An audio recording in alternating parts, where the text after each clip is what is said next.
بسم الله الرحمن الرحيم. الحمد لله رب العالمين، الصلاة والسلام على حبيبنا محمد وعلى آله وصحبه أجمعين.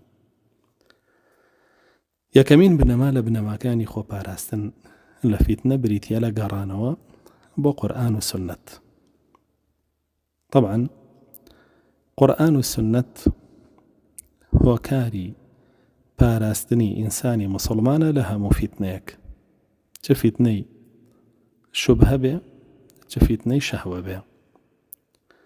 إنسان قربيته روجانة دراسي لقرآن والسنة هبه أو بإذن الله بارزرا به لها مفتنة كان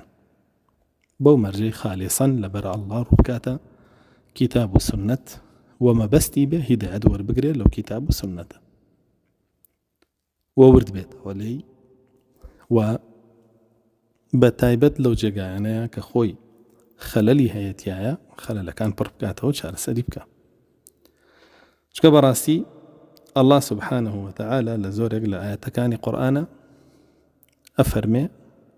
ئەم کتابەماندا بەزاندووە ئێوە شوێنی بکەون. فەرمێ اتبعوا ما أنزل إليكم من ربكم ولا تتبعوا من دونه أولياء. ئێوە شوێن أو بكون كالله سبحانه وتعالى لا أسمانه وبيدا بزاندون وغيري أو هالمبجيرن بويشواني بكون بلان بداخو زورك لخلقية بيني بشتي كردوتا كتابك الله و روي كردوتا غيري أو كأوش بوخيك يكلا علامتك يعني توجبون بفتنة چونك وكو عبد الله كوري عمري كوري عاصة فرمي بين يدي الساعة لبيجهاتني قيامتا خلقي تشيكا الرؤكات مثنات ويترك القرآن. الرؤى كان مثنات يخواننا ووازلا دراسة قرآن وسنة هنا وتيان مثنات شيء فرمي مكتوتب من غير كلام الله بريتيا لويك جقال قرآن نسراوته وبو خلقي أبينين أمر زورك لخلقي روي كدوتا مثنات كهر كتابك الدولة لقرآن ولا سنته بلقوا همي أجنداو فهمي استخباراتي ولاتانو ملتاني كفرو أجنداي أوانا بناوي إسلامه وحين ريو كريبا قرقي خلقيا. والله سبحانه وتعالى لقرآن فرمي واعتصموا بحبل الله جميعا. فرمي دز بقرن بحبل الله ورسول الله صلى الله عليه وسلم فرمي إن هذا القرآن حبل الله المتين طرفه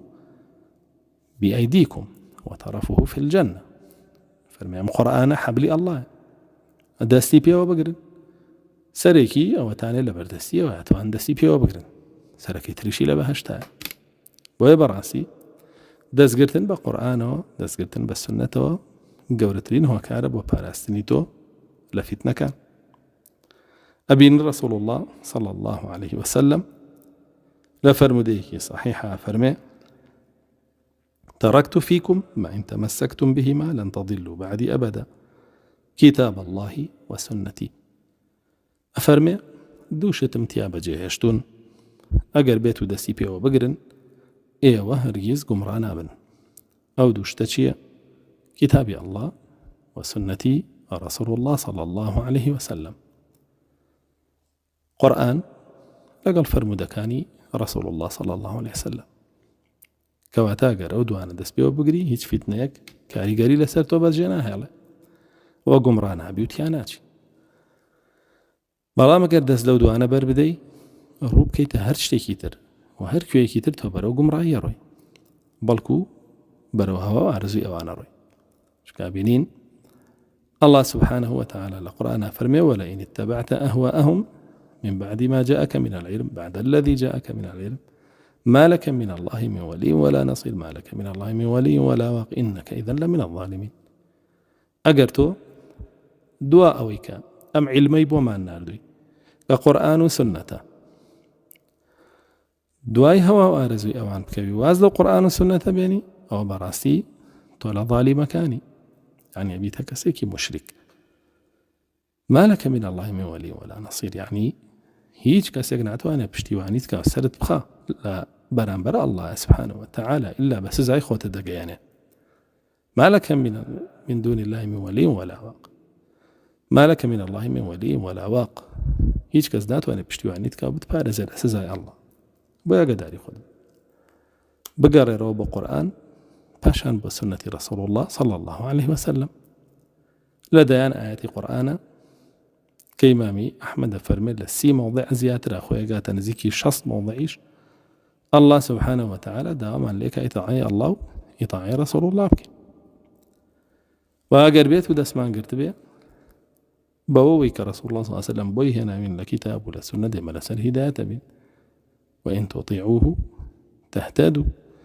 أقر يودس بقرن بوي رسول الله صلى الله عليه وسلم بوي هنا أو أيوة هداية دراوبن وبهمان شوى رسول الله صلى الله عليه وسلم لفرمديه صحيحة فرمي عليكم بالسنة والسنة خلفاء الراشدين المهديين من بعدي دس بقرن بالسنة منه والسنة خليفة راشدة كان لدعي خومه عضوا عليها بالنواجس دستي بيو بقرن بددانا كان دواوتان زور بطندو طولي بيقرن بوچی لبروي او پارێ زەرمانە لە فیتنەکان و لە گومڕایەکان خۆگەر بێت و دەست لە سنەتی رسول الله صلى الله عليه وسلم بربدەین و سنەتی خەلیفەکان بگرین هەیە بێ دەست بە سنەتی کێوە بگرین حتما ئەو کاتە دەسەگرین بە سنەتی یەهود و نەسارا کوفری عالەمی دوژمنەکانی دینەکەی خۆمان ئەهلی فیتنە و فەساد و نیفاق و بۆ شێوەش تیاچین و بەرەو جەهەنەمە ڕۆین و ئەچینە ناو قوڵای فیتنەکانەوە وكاتك كحذيفة كوريا مان لله رسول الله صلى الله عليه وسلم أفرمي أي رسول الله صلى الله عليه وسلم أجر قشتما أو سردمي كبانك خوازكان خلقيان بو درقاكاني جهنم بانك كرشي بكم أفرمي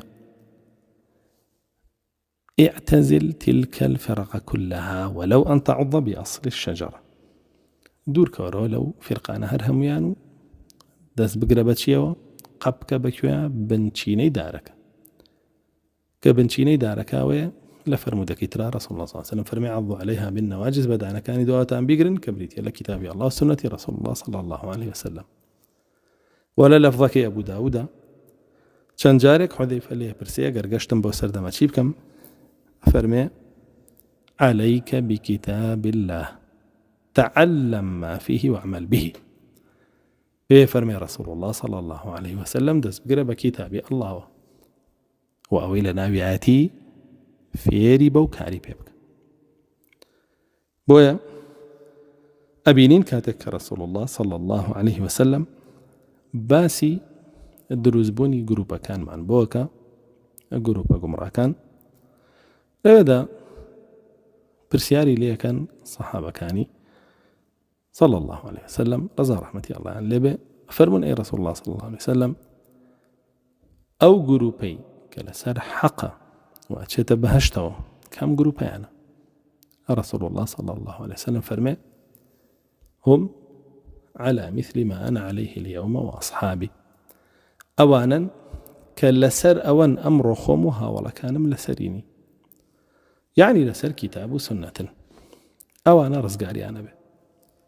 ويبراسي زور قرنقة لكاتي فتنة كان بهموت وأنا مانو بقرينو برو قرآن وسنة واقل نقرينو بو قرآن وسنة براسي علامتي أويك أصلا إيمان مع النية شنك الله سبحانه وتعالى لقرآن فرمي وإن تنازعتم في شيء فردوه إلى الله والرسول إن كنتم تؤمنون بالله واليوم الآخر ئەگەر لە شتێکە ڕاجیاوازیتان هەبوو مەسائلێک هاتە پێشەوە تووشی فیتنە بوونتیایە بۆ ئەوەی ڕەفعی خلاف بکەن و ڕەفعی فیتنە بکەن و ڕاجیاوازیەکەتان نەمێنێ بیگەڕنەوە بۆ لای الله و ڕەسوول الله مەبەستپێی قورئانەکەیەتی ڕەسوولیش مەبەستپێی سوننەتەکەیەتی ئەگەر ئیمانتان بە الله بە ڕۆژی دوای هەیە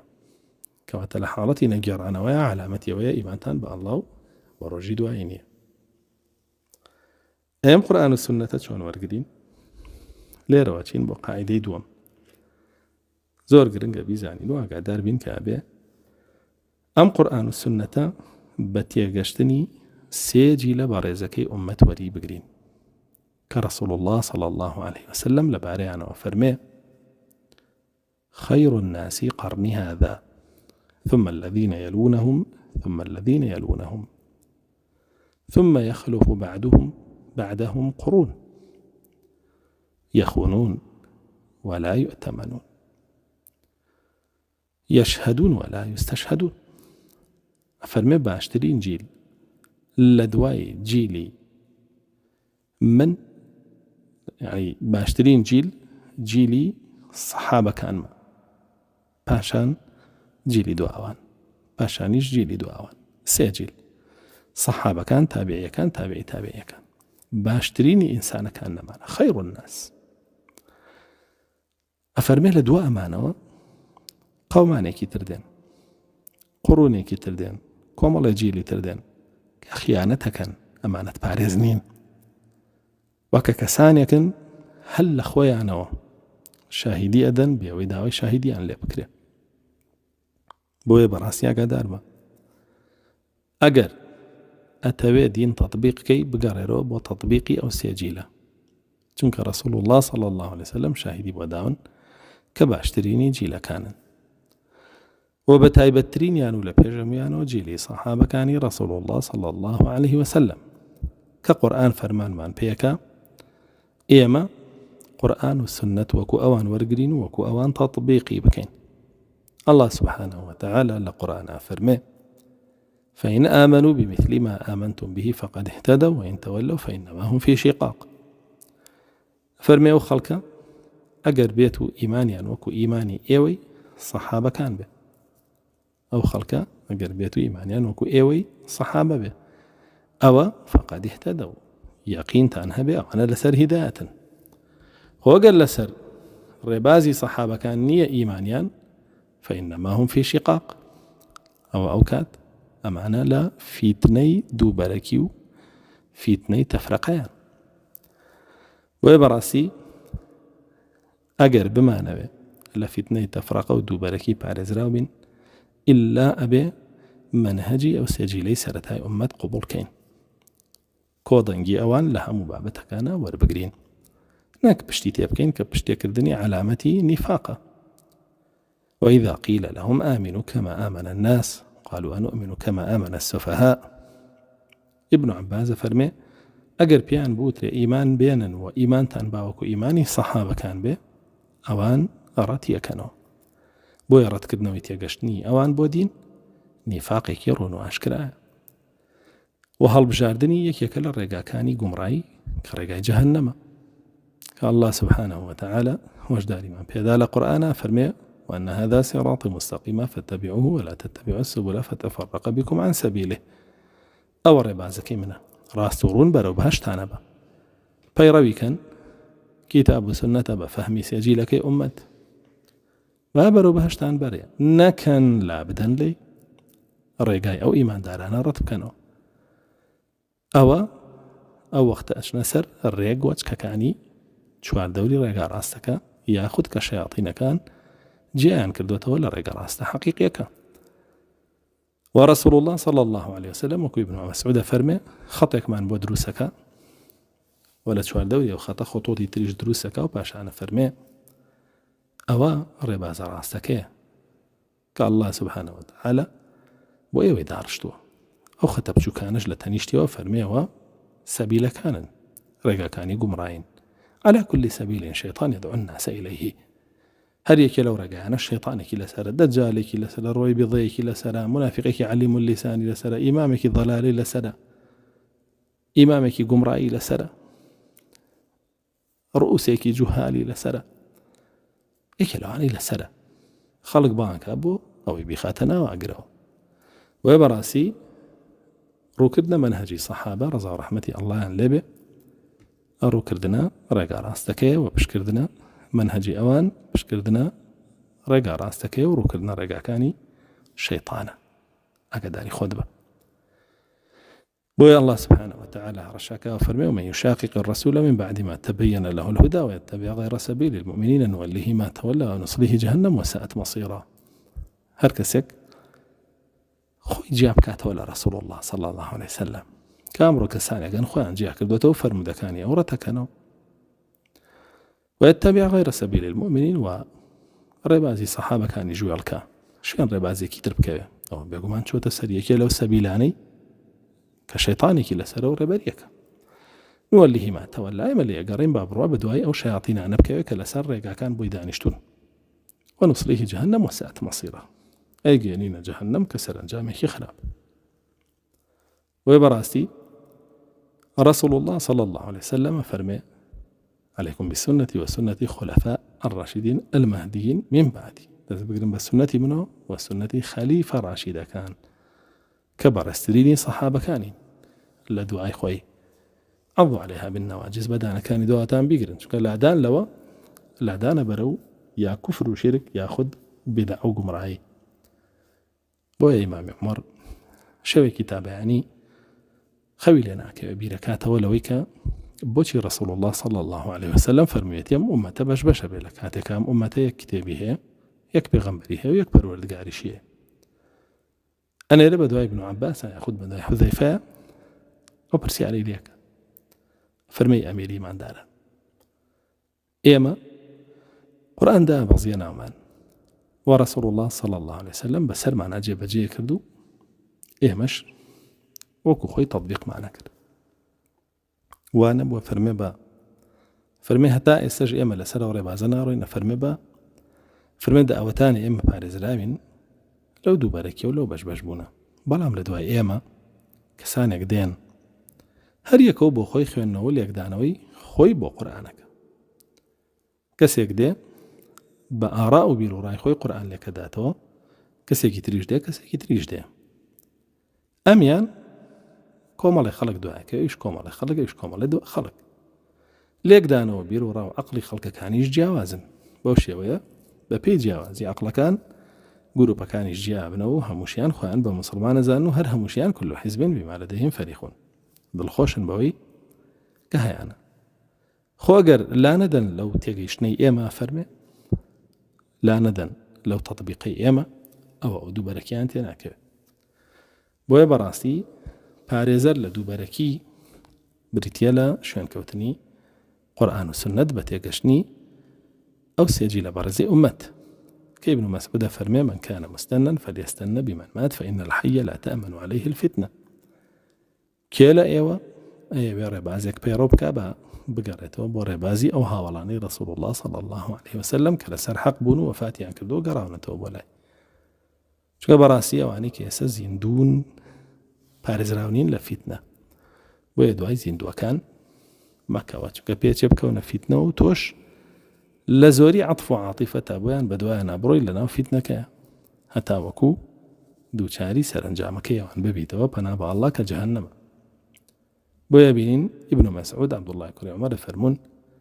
لا يكونن أحدكم إمعة هیچ کەس لە ئێوە نەبێتە ئیمعە یعنی کەسێک بێ وەکو کەوچکی چڵکا وابێ وەکو مێکوتی ساوەر وابێ کە زۆرینەی بینی ئیتر بڵێمانە حەقن و بامن لە دوای ئەوانەوە بم یاخود دەست بگرێ بە کەسێکەوە بڵێ ئەنە مەعە فولان لەگەڵ فڵانە تاوای ترە وەکو فرکە ئەمیش کافر بێ ئەو مسڵمان بێ ئەویش مسڵمان بێ بەڵکو عیسمەت بۆ کیتاب و سوننەیە و بۆ فەهم و تێگەشتنی کۆدەنگی سەحابێ پاشان تابعین پاشان تابعی تابعیەکان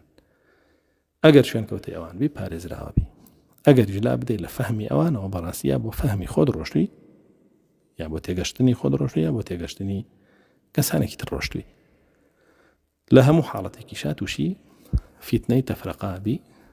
و تووشی لادان لە ڕێگا ڕاستەکە و لە شەریعەتی حەق بی بۆیە بەڕاستی دەستگرتن بەو ڕێبازەوە نەجاتە و دەستبەردان لێی تیاچوونە و تەواوی گروپە گومڕاکان هەر لە قەدیمەوە هۆکاری گومڕابوونیان و لادانیان دەستگرتن بووە دەستبەردان بووە لە ڕێبازی سەحابەکانی رسول الله صلى الله عليه وسلم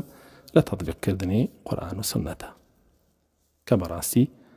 ئەوەش حەقەکەیە چونکە بەڕاستی ئەوان ڕۆشتون و گەشتونەتەوە بە ئەڵڵا و ئەڵڵا لێیان ڕازی بووە وەکو خۆی فەرمێ والسابقون الأولون من المهاجرين والأنصار والذين اتبعوهم بإحسان رضي الله عنهم ورضوا عنه سابقون الأولون ئەوانەی کە سەرەتا لە مەکە مسلمان بوون دواتر مهاجرین ئەوانەی هیجرەتیان کرد و دواتر ئەنصار لە مەدینە والذين اتبعوهم بإحسان ئەوانەشی کە شوێن ئەوان کەوتون لەسەر ئەو پەڕی چاکی رضي الله عنهم ورضوا عنه الله سبحانه وتعالى ليان رازي بو نج رازين لا الله